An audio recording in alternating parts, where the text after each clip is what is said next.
Welcome.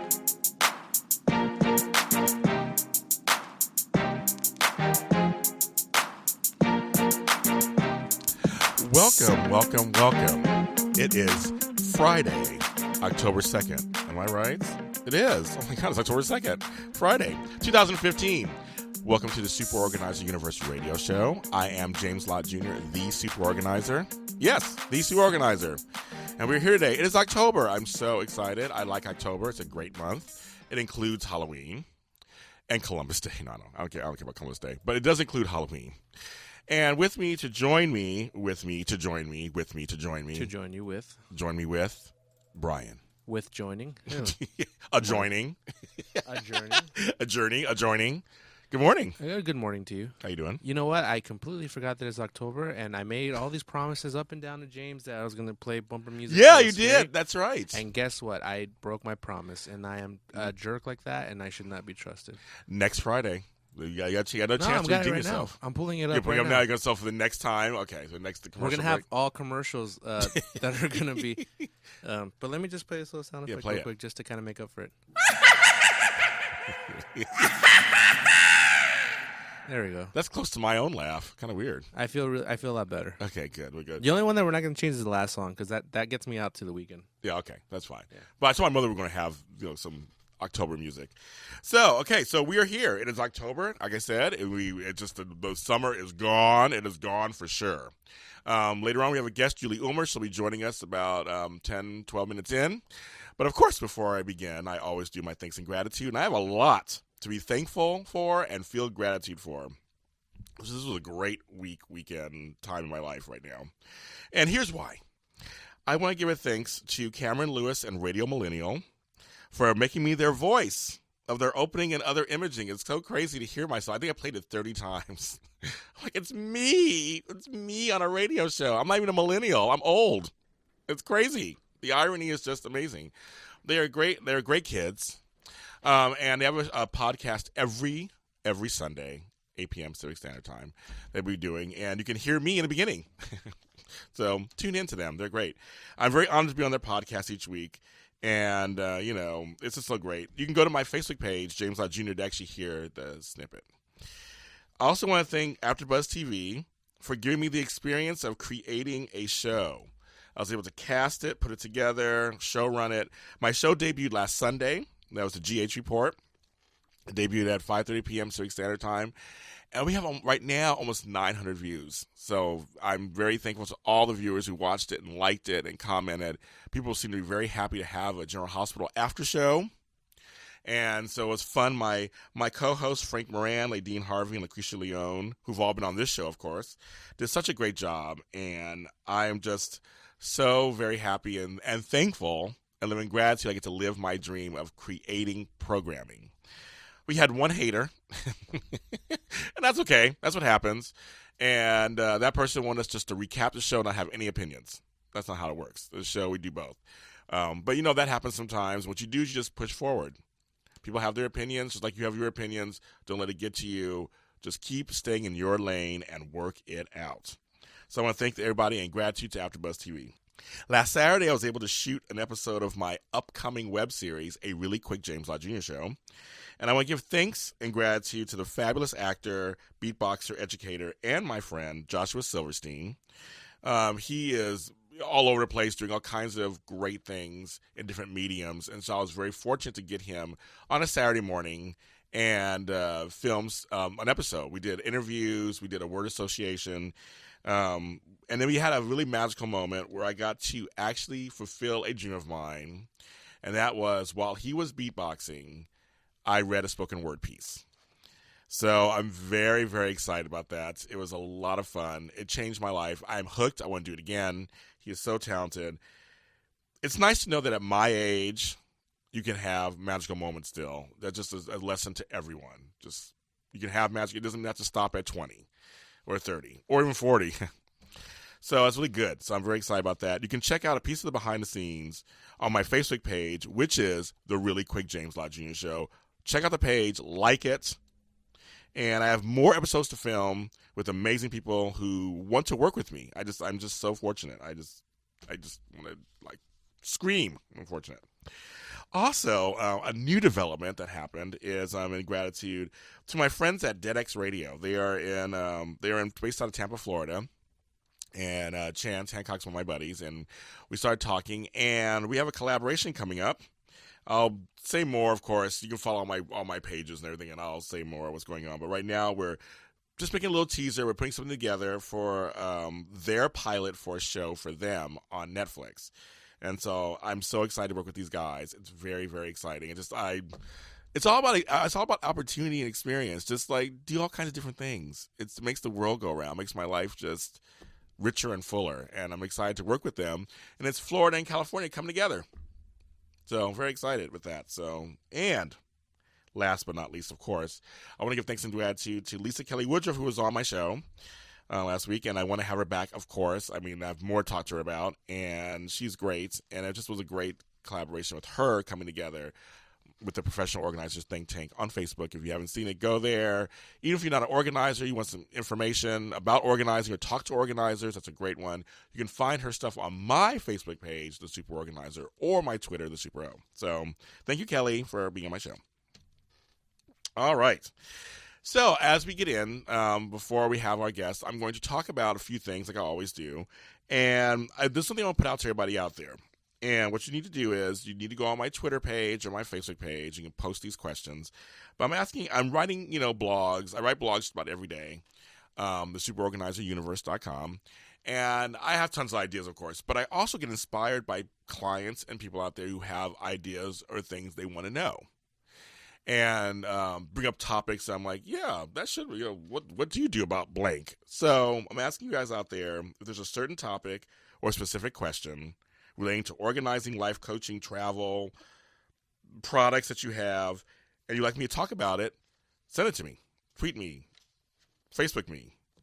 Do it on YouTube, whatever. Just wherever you can find James Lott Jr.'s, find me, and then you can actually, and I will actually answer.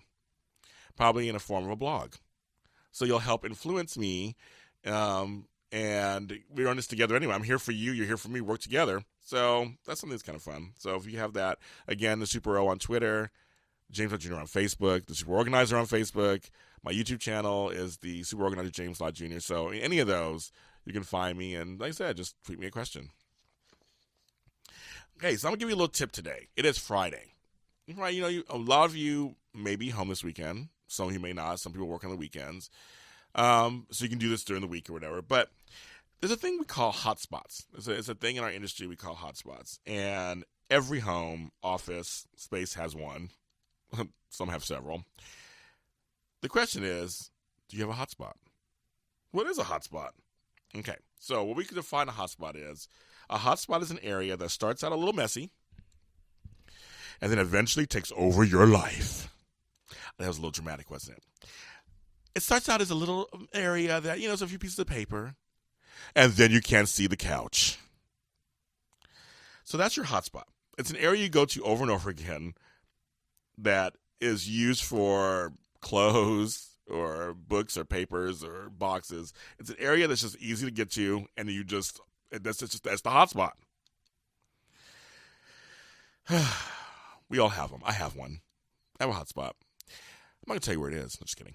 One of my hotspots, I have a chair that occasionally, I only get, because I'm an organizer, I don't let it get too bad anyway, but there's occasionally I have a chair that it's right by the door that I'll put stuff on and know it's there. And I usually try to, by the end of the night, take it off, and I usually do. But there's occasionally, they go for a couple of days, where I have several pairs of shorts and some socks, a couple of bags from Ralph's. I don't know, just stuff all on there. So that's my identification of a hotspot. So the point is, clutter loves clutter. Let's say that 10 times in a row. I'm not going to do it right now, but think about it. Clutter loves clutter. Almost like misery loves company. Clutter loves clutter. So if an area is already kind of messy, you're not trying to keep it clean. You're just like, oh, well, I can do it over here too, and just kind of join the rest, right? It can multiply before you realize. Like, it just really can. Like, you turn around, and it's like just 2 days later, like, what happened? I can't see the chair. It's crazy. So when you identify your hotspot, this is what I present to you, invite you to do. So you identify the hotspot, vow to not put anything there anymore. Vow not to put anything there anymore. The chair is there. The chair is for sitting. Take that extra 2 steps. This is talking to myself out loud. Those 2 steps and put it in its place where it needs to go. There's our hangers hanging up in the closet. Not going to be all nice and neat and perfect. It'd be nice if you can do that. But for now, because you're trying to get out of the habit, just put it put it near the area it's supposed to go. What I do is sometimes as I'm getting ready to work and I have a little extra time in the morning, I try to work on that hotspot. Or just take 5 minutes out of your day, anytime out of the day. It could be in the middle of the day, it could be 2 o'clock, 3 o'clock, 4 o'clock, after work, nighttime, morning, mid-morning. Take 5 minutes out of your day. Sometimes you can use a timer or a stopwatch. That can work sometimes, and you can time yourself. And just kind of go through, and then put away what you can within 5 minutes. After doing this consistently every day, you'll clear out the spot. Since you vowed not to make it messy again, the spot will stay clean and clear. Right? And your hot spot will be flamed out. Mm-hmm. So that's what they talk about hot spots. That's the whole thing there with that. And it happens just so easily. You just can't. It's nobody's fault, really. It happens. Something nearby is like I said, flat surfaces. We talked about that before. Flat surfaces, countertops are just easy magnets for stuff. Couches, chairs, side of the bed that you don't sleep on are just for stuff. So it just happens. But now you identified it. You know it. You're not going to do it anymore. Oh my goodness. I am so excited. My guest today is someone who, just through email, I might fall in love with her because she has a unique approach to organizing like I do. She is mindingyourmanor.com is where you can find her. And she's from the East Coast, Julie Ulmer. How are you, Julie? Hi, James. I'm so excited to talk with you. You're here. How are you? Yay, I'm good. I'm really happy. It's so funny. I just realized as I'm looking at my past shows, a lot of my organizers I've been talking to are from New York. Upstate New York. Well, both upstate and Long Okay. Island. Both. And I my family comes from New York, so I love New York, and I'll be there actually in a few weeks. Oh, great. Awesome. Well, it's just it's just turning into that time of the year where October has bloomed, and unfortunately, some of the leaves are already starting to fall off the trees, but the colors are starting to come through, so it's really exciting. Oh, my God, it's so exciting. I can't wait to see some of that. Because in California, we don't have that. Sure. We don't have water, so, everything's been brown the whole year, so. I know. It's desperate out there, I understand. I know it is. So, okay, so it says you're in, I can't even pronounce the name. So where are you from in upstate New York? Sure. I grown up in Rensselaer and Columbia counties, okay. And Rensselaer is the name you're probably having trouble with. Yes, it is. Although it actually is one of the old family names from the Dutch settlers that settled just outside of Albany. So I'm south of Albany, and I'm really like a tiptoe away from the Berkshires of Western Mass. And the Berkshires are just an utter delight. It's so cool to be, 30 minutes from Albany, 30 minutes from the Berkshires. Wow. I'm actually, 30 minutes from a lot of things, even down in the Hudson Valley a little bit. We're just at the top of the Hudson Valley.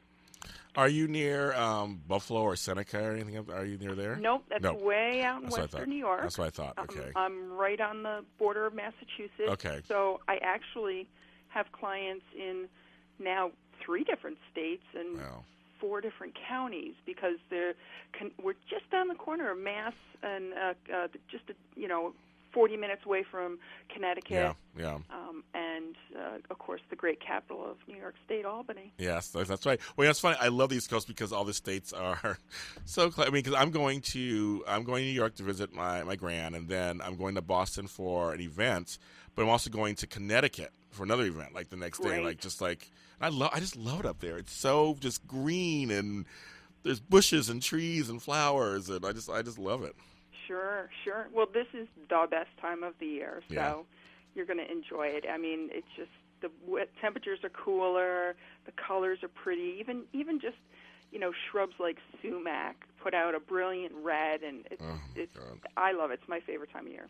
So just with that, how does the scenery and where you are inform how you organize and inform how you just, as you go through with your clients? And does it help any? Does it do anything for you? It does, because the interesting part, me being in this little nook where I can service people that are in a 45-mile radius around me, it changes dramatically from not just state to state, but county to county. And there's, where I live is fairly rural, although we are sort of a mecca for second homeowners that are coming up from New York City. Oh. I mean, the same is true for the Berkshires. We don't quite have the same demographics, but, it can vary wildly, especially with, like, e-recycling. Oh, yeah. Toxic waste disposal. Yeah. Just arranging a junk hauler perhaps to pick up. And then also with finding places for donations. It might be that we have to really scratch our heads and think of a charity that's closer by that we can donate to. So there's a bit of scrambling around for resources, and luckily enough, there are other areas that are, I don't want to say they're funner to organize in, but it does make it a little bit easier when there's, it's a stone's throw to drop off donations, or it's easy to, recycle electronic waste and whatnot. How is because, in California, we're all about that, of course. And here in L.A., we have, it's funny, the other day I was on the phone with a client helping them replace their printer. And the guy on the phone was like, okay, now to e-waste it. And I said, we're in California. Of course we do. We but it's funny, like you said, a lot of places don't have that option or don't have that function, or they just don't do that. Well, it's a law now in New York State. Oh, okay, good to know. I know. That was really quite an awesome piece of legislation. Yeah. They just have to kind of catch up with having more places for people to bring things, because that's where it gets a little bit confusing. Yeah, we in California, some of our storage units actually offer e-waste. Oh, that's cool. Which is kind of like, makes sense, right? Your storage unit. And so they'll say, like, every second Saturday, bring your e-waste in. I think it's a great idea. Oh, absolutely. And we know that storage units are just a few steps away from, yes, depending on what's in them, but a lot of times it can be stuff that maybe should have been gotten rid of before it even made it to the storage unit. So there tends to be a lot of cleaning out scenarios where stuff just should not have gone in the first place. So I'm always sorry, storage unit people, but I'm always trying to get clients to not even go there. Of course. I'm same here, of course. But I know if you have to go, and I actually have a blog that I talk about kind of the whole rundown of why you shouldn't go to a storage unit, or why you should, or kind of what that does, and Right. There are occasions where, it definitely is legitimate. Yeah. I don't mind it for transitional stuff sometimes. Like I'll be like, okay, you can get one. Let's get an actual size one. Don't get one super huge. Right. Because you might fill it up. No, just get the one that fits what you have, and then let's make a date to go through it and take care of it there too. So I don't mind that so much. Gotcha. Now, you mentioned Berkshires. Now, in my eyes, the Berkshires are where, like you said, second homes. That's where rich people go. Yeah. So do you have any Real Housewives of New York or anything you've dealt with? I can't say that. You know that. Oh, dang it. I was like... It's wonderful. It's wonderful fun in the Berkshires. It's easier there. They have a lot more opportunities for things like donations and e-waste and whatnot.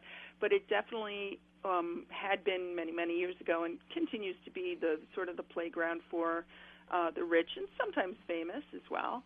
I have met a few celebrities, and that's an awful lot of fun. But what I get a kick out of is what they call the Berkshire cottages, okay, in quotes, which in could quotes. be, it could have 28 rooms to it, but it's still termed a cottage, because it was where a lot of New York City people summered, and that was, that was the thing, to summer.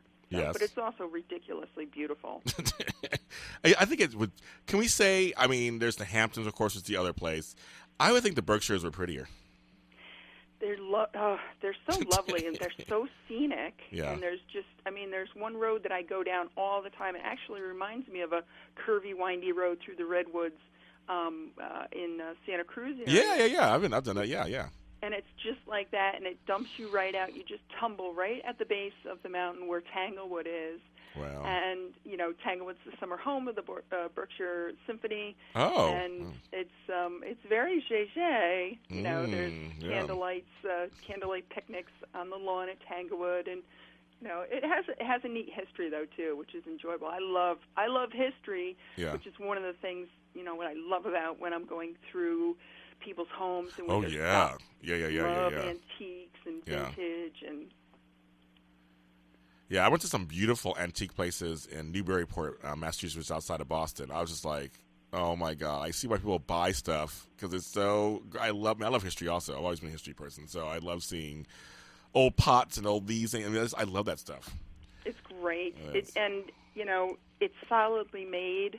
Yes, that's one of the things that is really impressing me about how difficult it can be sometimes for us to be involved in what I call inheritance absorption. Ooh, okay, talk about that. And that is where, you're inheriting a estate.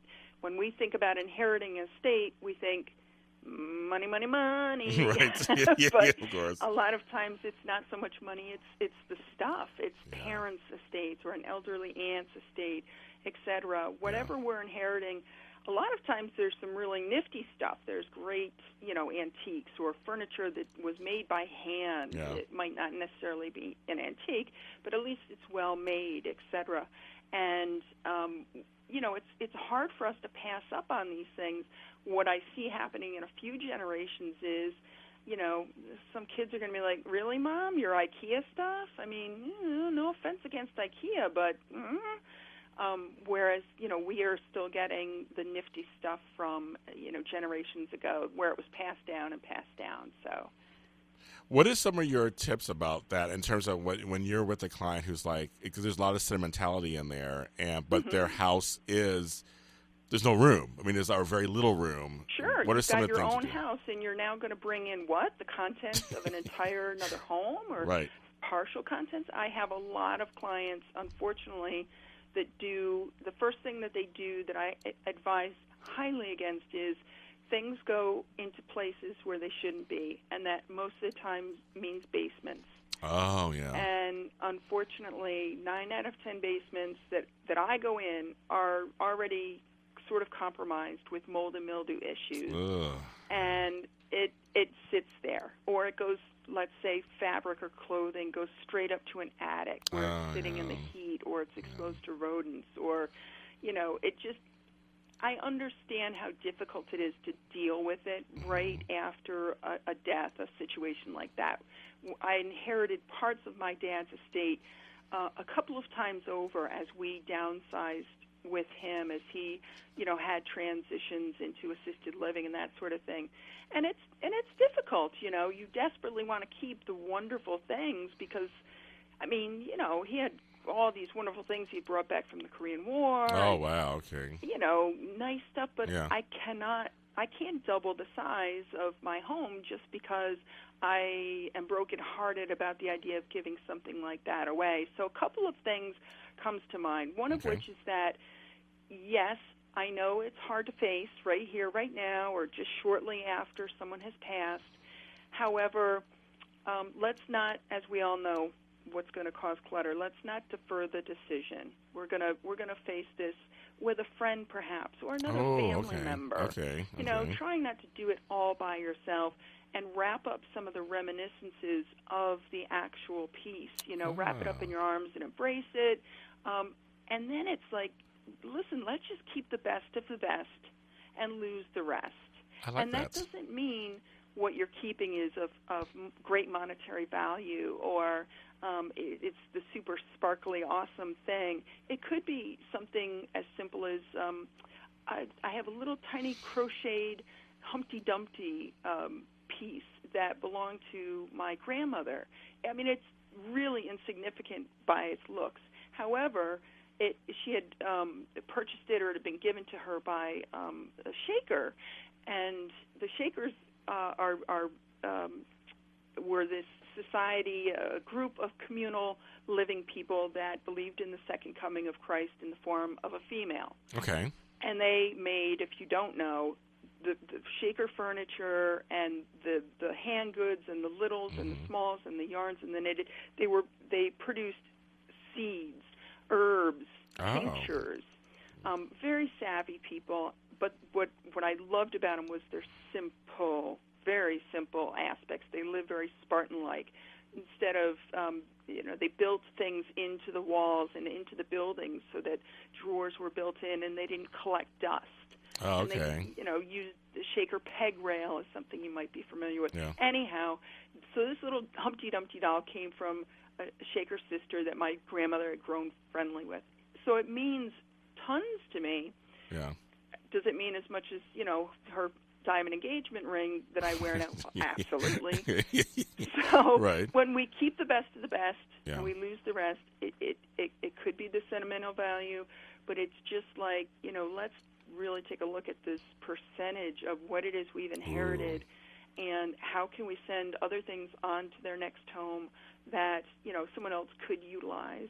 And let's not, just pack it up and try to pretend like it's not there, because in 5 years you're going to end up having to get a dumpster because the basement flooded, and now, all these Nana's vintage whatever clothing is ruined anyway. Yeah. Yeah. Which that's the shame, isn't it? That's actually the shame when you have something that was from handed down and it gets ruined or eaten by, like you said, by rodents or roaches getting it or whatever. And you're like, well, then you kind of wasted that whole point. In a way, yeah. And then you might even feel worse about it. That you didn't honor it. Right. You didn't really give it some, some true respect for what it was. You hit all the points. I like everything you just said. You hit all the points. Because that is a tough thing. That's one of the number one things I get asked all the time. It's like, well, what if it's something that, it's sentimental and, I got it from, like you said, from Nana. And I'm like, well, I like your thing. Just pick the best and then ditch the rest. It's kind of like just pick the things that are really, really, really, really top-notch stuff. And you still have the memories. You still have them. So. Right. Even if, heaven forbid, the bureau spontaneously combusted, you still have pictures, hopefully, of events at the family's house, et cetera, et cetera. Yeah. Now, go ahead. Go ahead, Jimmy. No, please go ahead. I'm like, I was going to say something. I wanted, when you were talking about West Coast, East Coast, I wanted to mention that I have when I'm trying to help people understand how to use upward space. Okay. One of my favorite analogies is to compare New York to Los Angeles. Okay, I'm ready. Do it. Right? Okay. So back in the day, New York City, here's this little island, and things were really popping and started to grow, and they kind of got as far as they could, basically, before they hit the East River, the Hudson River. And they were like, you know what? We don't have anywhere else to go but up. So up came the skyscrapers, up. Los Angeles, well, we have plenty of places to go. It's just further out and further out and further out. Yes, very spread out here, yes. Right? So Los Angeles is this great big flat surface, absolutely covered, and New York City is, wait a minute, let's not take up all this flat space. We got to start going up. That's true. Like a skyscraper. So I think it helps people sometimes to, understand, to use. Stop looking eye level, crank your neck a little bit and look upward. Well, it's funny because also the East Coast West thing, we don't have a lot of basements here. Good for you. It's funny. I have homes in Pittsburgh, Pennsylvania and stuff, and of course I have basements. You go to the Midwest and the East, also for other reasons too. You have basements, tornadoes and crap. But but in the East Coast, how homes are built that way, where everybody has a basement just about. Absolutely, but most of the time they're not great. And a lot of the time, they go from anything from slightly mildewy, musty smell to, I'm wearing a respirator mask, and that's, it's just not healthy for anybody. So do you do a lot of because here for me it's garages, obviously. That's the big thing here. So you do a lot of basement work? Basements, attics, home offices, the whole home, fun little sort of outbuilding, like, nifty little cottagey shed buildings that people build and that sort of thing. I mean, attics can be super fun, as long as it, obviously I don't schedule anything in a July day. I was going to ask you, like, when do you, I mean. No. What I like about attics is it possible that there's a window? Because sometimes we'll just either park a little dumpster underneath the window and start pitching right out the window. Or, a junk truck can actually pull back up. Yeah. We try to use gravity whenever possible, but attics can be so fun just because of the unique, nifty things that you find, which is so cool. My favorite thing is just to I keep track of all the unique and nifty things that I find with clients. Very good. Because it's like, wow. Have you ever encountered anything? Because you get asked this all the time too, that you were truly shocked. It could be in a good way or a not so good way that you found in attics or garages or basements.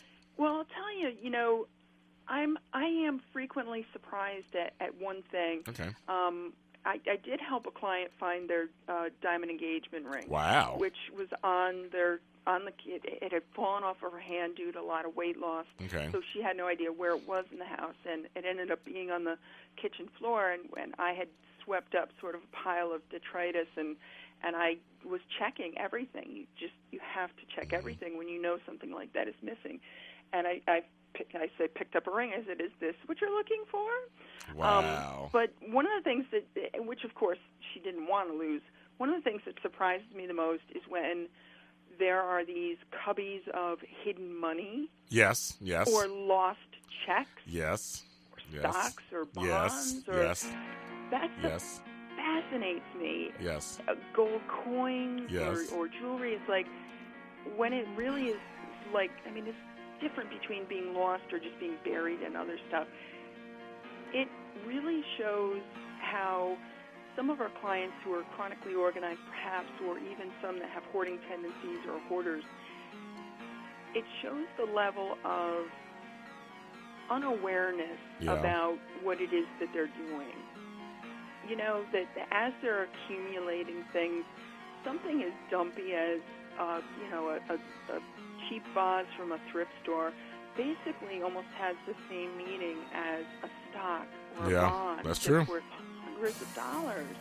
And that is absolutely fascinating. But what it really does, it brings to mind the matter of fact that this is, that hoarding is mentally based. It does there is no rhyme and reason. I mean, there's a reason for it, but it's not the stuff, you know? Right.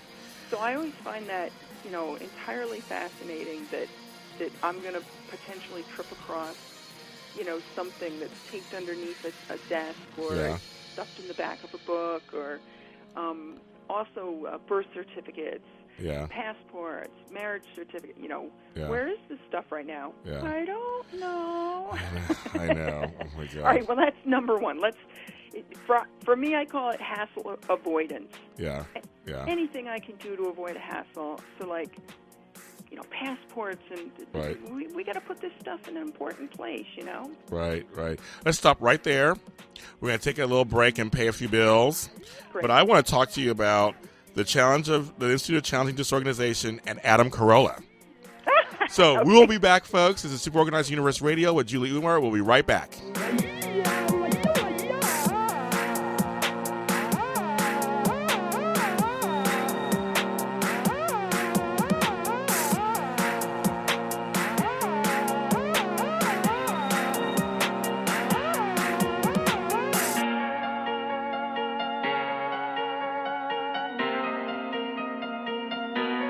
Hey, neighbor, getting some sod put in? Yeah, it's marathon. Yeah, that's what I got. But yours looks so much greener and thicker than mine. What's going on? I'm going to call the growers. Southland Sod Farms, may I help you? My marathon sod doesn't look as good as my neighbor's. Are you sure yours is marathon? That's what I asked for. Let me do a computer search. We don't have a record of your delivery. You didn't get genuine marathon sod. What do you mean? Sometimes unscrupulous contractors, retailers, and other sod farms lead you to think they're selling Marathon, but then substitute a lesser brand. That really teased me off. How could I have known I got a cheap imitation? Look for the bold, genuine Marathon label on the sod pallets when they're delivered. Don't get cheated. Look for the genuine Marathon sod logo displayed by nurseries and landscape contractors in the yellow pages. Or call 1-800-4MARATHON for a free do-it-yourself video and authorized dealer list. That's 1-800-4, then Marathon. Or visit the website at www.sod.com. Hi, I'm Edward James Olmos. I'm here to talk to you about RAD, recording artists, actors, and athletes against drunk driving. Think about it. You have choices that you can make in your life. Good choices and bad ones. Drinking and driving, bad choice. Why? The life you may take may even be your own. Think about it. Drinking and driving doesn't mix. Get a designated driver.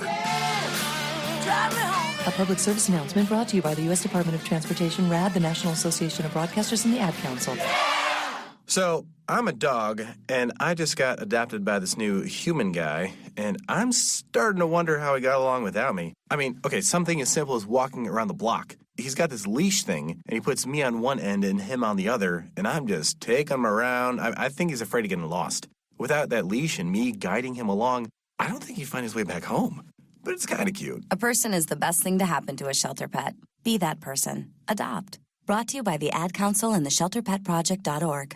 Los Pollos, home of flavored down-to-the-bone chicken. As we say in Spanish, el sabor hasta el último huesito. At Los Pollos, we serve delicious Cuban/Mexican marinated chicken.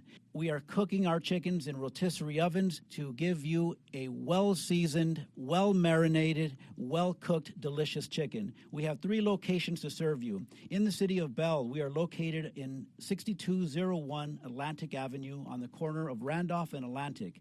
In the city of East LA, we are located on 5161 Pomona Boulevard on the corner of Atlantic and Pomona Boulevard. And in the city of Downey, we are located on 7940 East Florence Avenue on the corner of Paramount and Florence. Come to Los Pollos and experience the most delicious chicken that you'll ever have the pleasure of eating.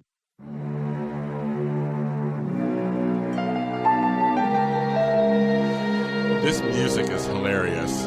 It's like it's Halloween already. Welcome back to Super Organizer Universe. I can't get the words out.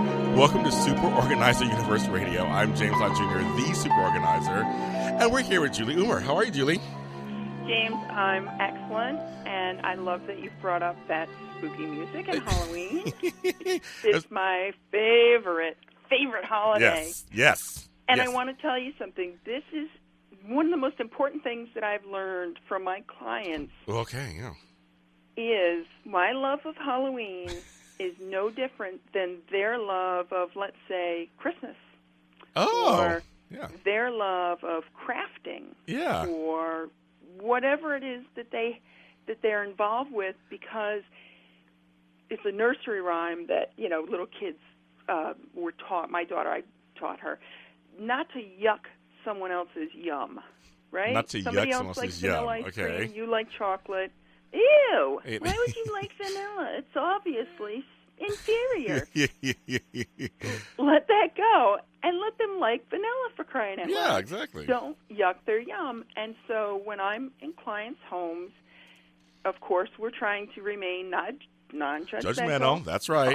Unbiased. Yes. And sometimes when you trip across an entire room that's full of, let's say, crafting things or Christmas things or whatever those things are, my attraction to Halloween and how much fun I have with it really brought it to point, like, I have absolutely no right. If they want to collect Christmas stuff until it's coming out of their ears, that is absolutely their right, and that's their yum, and I'm not going to yuck it. I like that. You got me writing. I think I've wrote like 5 or 6 notes so far since I've been on the phone with you. I'm like, this is great. I love that. This is great. I love it. My engineer Brian is the one who he's the one who does this whole thing with the this different kind of music during the October month. Because he loves October. He loves October and Halloween too. And Brian, you were going to say something. What were you going to say, Brian? I was going to say you probably love Halloween out there because you guys get all the color changing and the actual pageantry of Halloween season. Out here in California, we're so dull. Well, in a way, yeah. I've seen those pictures in, like, People magazine of celebrities bringing their kids to pick pumpkins in Los Angeles. It's probably, 85, 90 degrees out. And I guess hot apple cider doesn't go over so well when it's 85 or 90. But, yeah, there's a lot to it here.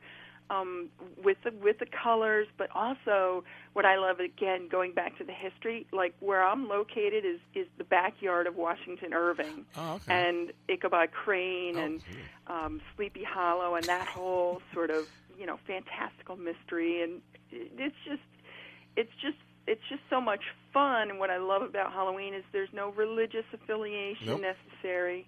Nope. You can be a kid. You can be creative. Like the costumes I've had over the years have been so much fun to do. And this year I hope to top last year. Last year I was Joan Crawford from Mommy Dearest. I love it. No wire hangers. I hate wire hangers. Yeah. We all do in our profession. We hate wire hangers. That's hilarious. First thing, I'm like, we got to get rid of these wire hangers. But why? Yeah. Now, Brian, do you dress up for Halloween? Yeah, I do. I don't go out naked or anything. Well, good. That's great. I have one costume that I've been doing for the last 5 years, and it's because I purchased the costume items, and I do Alex DeLarge from A Clockwork Orange. Clockwork Orange. Oh, wow. So every year I vary it up. Last year I was a zombie Droog. The year before that, I was just a regular Droog, but that's my go-to. If I get invited to a Halloween party, which I normally do, and I decline, but if they persistently push and it's costume, I have my boots, the white pants, the white shirt, the codpiece, and the bowler just sitting in my closet. Wow. And a little, it's in a bag, and if I need to pull it out, then I can be in my costume in about 5 minutes. Hey. So that's what I do. Do you dress up, James? I do. I've dressed up as I've dressed up as a Spice Girl. That was years ago. I was Scary Spice, and that was kind of fun. Just because, why not? I've had everything over the years, from cowboys to, just all kinds of stuff. The one I want to do one day is I want to dress up like as my mother because we're twins. Kind of we look alike, so I want to dress up as her, and she should dress up as me. My dream costume of all time, and I've always thought about it, was I want to be Dr. Frankenfurter. There you go. Yeah, from Rocky Horror Picture Show. That's right. But I'm not skinny enough yet. I don't want to scare people. You'll off. Get there. Yeah, eventually. I have the hair. Yes, you do. You do have the hair. That's so funny. Well, for those of you at home can't see, he has the hair. No. Well, thank you, Brian. So, yeah, Halloween's a great time of year, and this goes into Julie. There's so much to talk to you about. And not even enough time. I'm gonna have to have you back because there's just so much to talk to you about. Great. I mean, I'd be happy to come back. I miss radio. I don't know if you know this, but that's where I started. That's great lead-in. Let's get into that. So you were doing radio for a while. When I graduated high school early, even because I didn't want to go to college. Okay. I knew I was going to go to a technical school to learn about broadcasting. I had it all laid out, and I did. I graduated when I was 16 and went to broadcasting school and landed a job at a super small AM radio station, which back in the day, that was a good thing because you got to learn a lot of technical stuff. There was, Brian obviously knows the engineering side of it and, taking your readings at the top of the hour for the FCC and all that other stuff. Yeah. It was a lot of fun, but it was really a challenging market, especially back then. Markets were half the size. You've got 3 DJs for, one radio station that are full-time, and then everything else is part-time. Okay. And, so unfortunately, I couldn't break into it big time unless I was going to move around the country like DJs often have to do, et cetera. But it came back to, help me out in life when it comes to public speaking. I don't have, any problem with that. I enjoy it. I enjoy, obviously I'm enjoying my time with you doing a radio show, and I miss it. I miss it a lot. I love radio. I love it. I went to a launch party for my friend last night. They're doing radio, and I'm just like, radio rules. Everybody radio. I love it. Yeah. Podcasts are great, too. Yes, they are. And they're so informative. Mm-hmm. It's just like listening to a magazine, while you're trying to get something done. Yeah. I agree. Awesome. I totally agree. And so with your radio, so you graduate high school, go into radio, but then how did you find, because I always ask a professional organizer, how did you find professional organizing? How did it come to you? Well, what I did with radio was, I could only do it part-time because of the lack of work. So I pieced it together with administration work, which was, obviously as an administrative assistant, secretary, you kind of have to have your act together. Yes, you do. Radio, you definitely have to have your act together. And then after my daughter was born, I decided I really loved cooking so much that I wanted to try the culinary field. So I apprenticed to a chef, and on my way into that world where I worked for 12 years. And it's absolutely a field where the more your act is together, the less stress you're going to experience during a shift.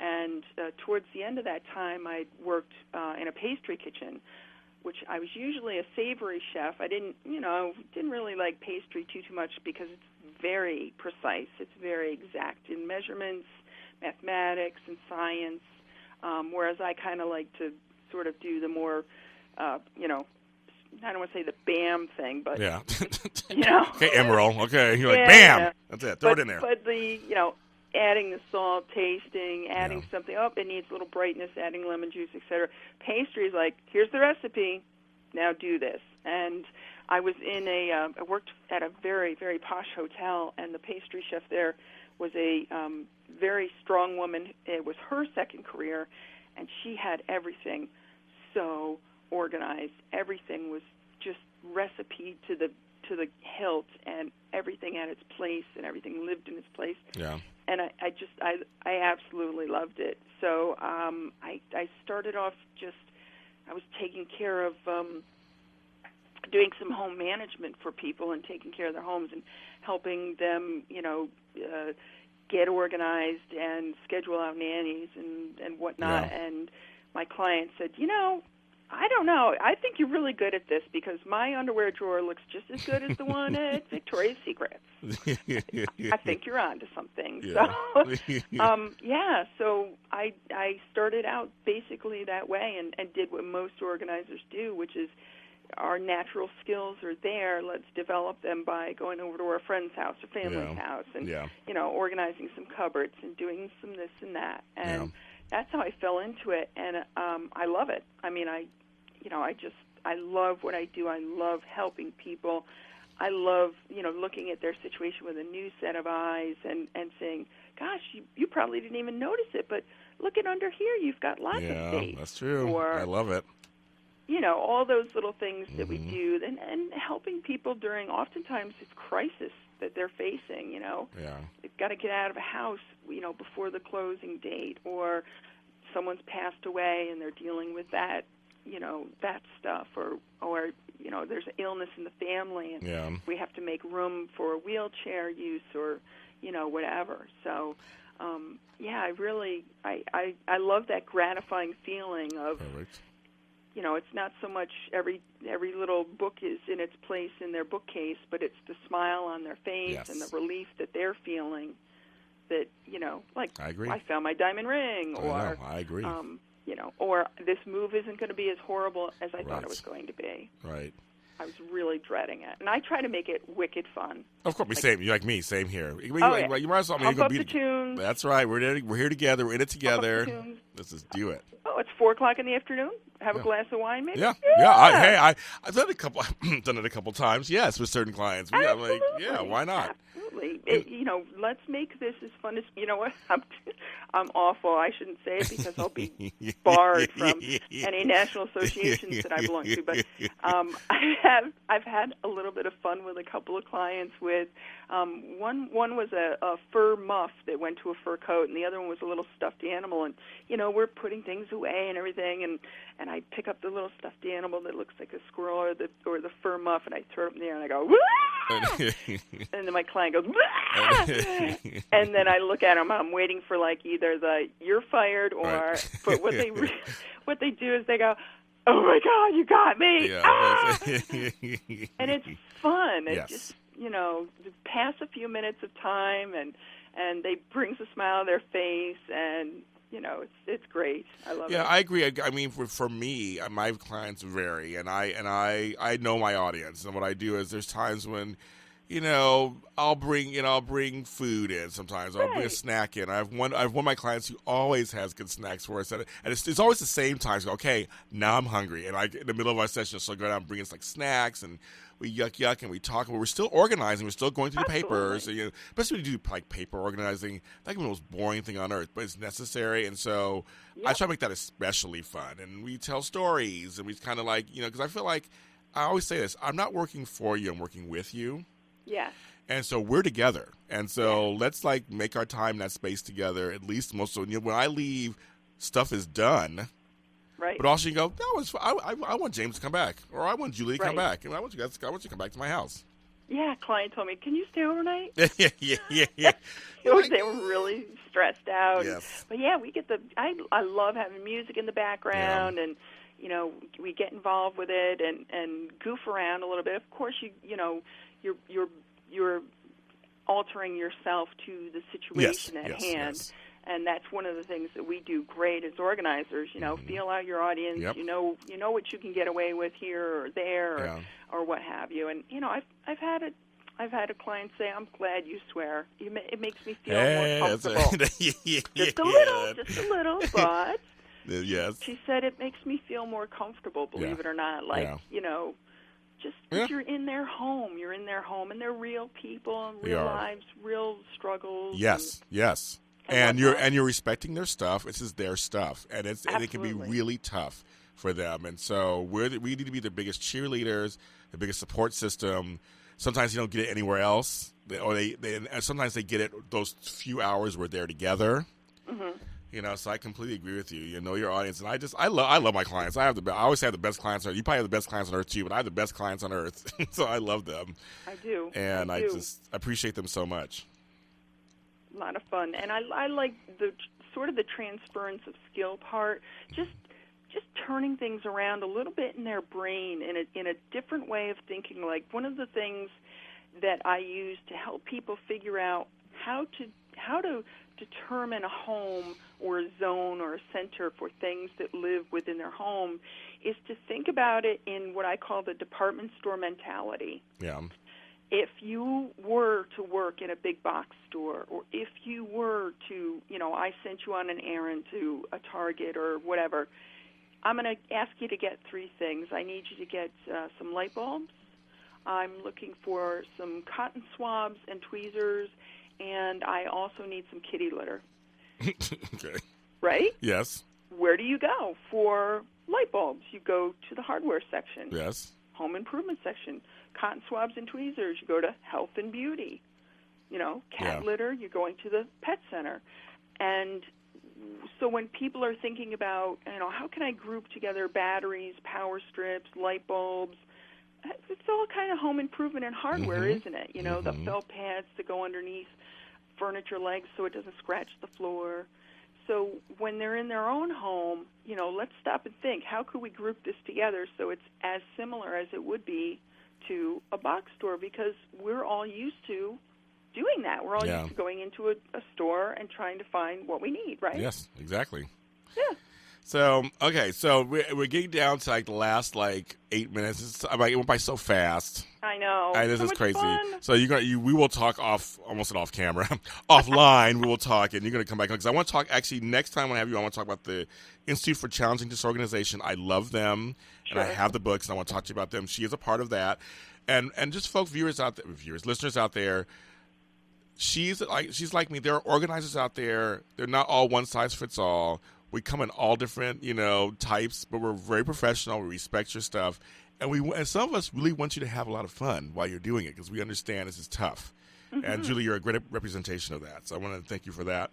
Awesome. Also, just briefly, Adam Carolla, you've been on his show several times. How's that been? I love it. I love calling in. I mean, he's, not very politically correct. No, he isn't. That's the fun of it. That's the fun of it. And so he's kind of getting to know me now as far as, what it is that I do for a living. But he was really funny because, he said something about, he goes, now back to this professional organizing business.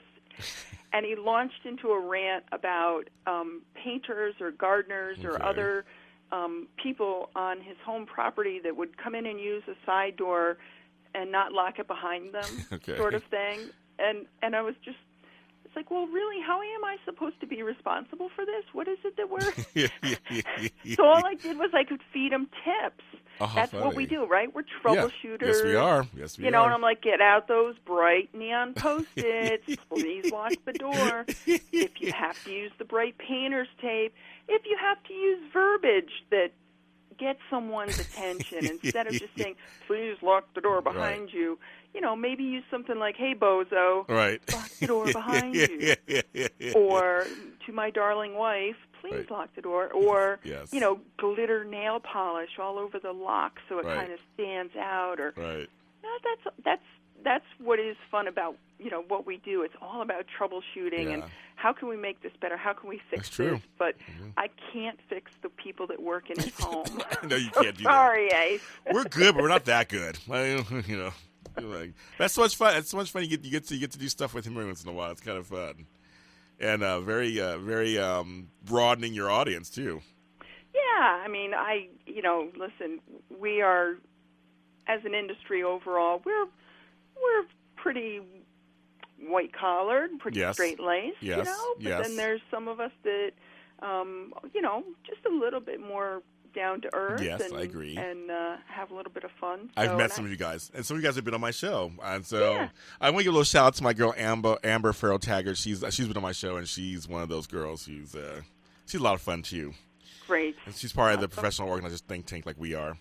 Great, right. She's good. Now, for me, I was on a show once. It was a hip-hop show, actually, and they were all, like, could be my children. They were all young. And they asked me to be, like, the advisor and of life coaching and organizing, and I had a great time. So, like, and they use swear words and things. They talk in the lingo. Right. But it was so much fun. It gave me a bigger audience. And it was like, and they could relate to it. They were like, we can relate to what you're saying because it does cross everything. Yeah, that's the ticket. You know, I mean, it's you know, maybe your life is vastly different from mine, but let's find the one thing that is the same. Exactly. Oh, junk mail from AARP? Yeah. Mm-hmm. Yeah, why are they sending me stuff now? I'm close to 50. I'm not there yet. I'm like, I know. Crazy. They're trying to give me a member now. I'm like, I'm only 46. What's going on? Right. Yes. But people love to hear, Yeah. They also love to hear other stories. Of course, it's anonymous, but they really love to hear the struggles that some other people have gone through, or it was much worse at this situation, or this client never thought, you know, had her stomach were knots, she said at the beginning, but as we worked along, she felt much more relaxed and was even happy and thankful. And, you know, everybody likes to know that they're in the same game as someone else. True. And now, when it comes to stuff, that's us. Yeah. Right? Now, there's two things. Yeah. I asked every guest, the same two questions. So quickly, and and everybody knows I didn't tell you these ahead of time. These are all what comes to mind for you. Gotcha. The first question is, what word should be eliminated from our vocabulary?